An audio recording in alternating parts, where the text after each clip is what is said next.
I did my summer experience at the University of Northern Illinois.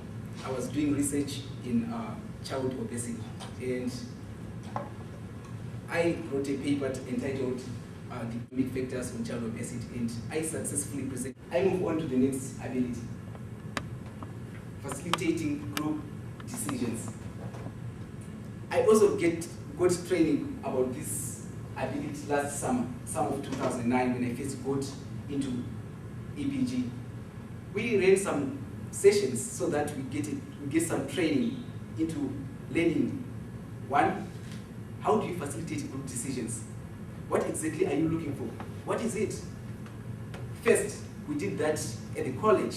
It's a setting where we are kind of familiar with. So we had to interview faculty, students. It was a learning process. And then after that, we kind of extended it, and then we went into Berea Society. And then we interviewed people, we got some training. Once Dr. Herbert and Dr. Hag, who is unfortunately not around, realized that we got the techniques, we then went to note counting, where we did the actual thing. We did facilitate some group decisions. And from this, I learned that when somebody is facilitating group decisions, you have to be neutral, because it is a way for us to get new ideas.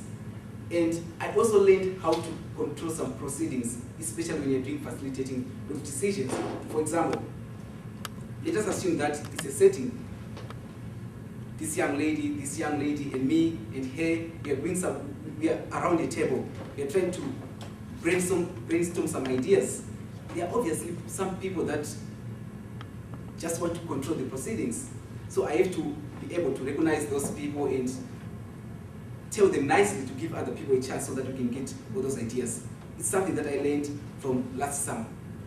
Now, when I went to the University of Northern Illinois, it was kind of a different setting. Actually, it was a different setting. I was working with people that I didn't know. I had to introduce myself, and the kind of facilitating group decisions that I did, they were informal. You know, those kind of group decisions that you make when you are playing soccer at the soccer field, at the tennis court, or in the pubs. So basically what I had to do, I first had to make friends.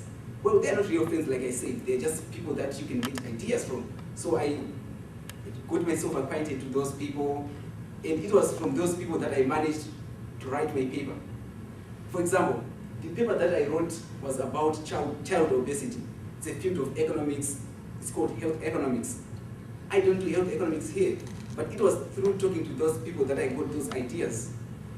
And the other thing is, when I left the college to go to the University of Northern Illinois, I thought I was going to do some research about labor economics, because the assumption was that we had the data that related to labor economics.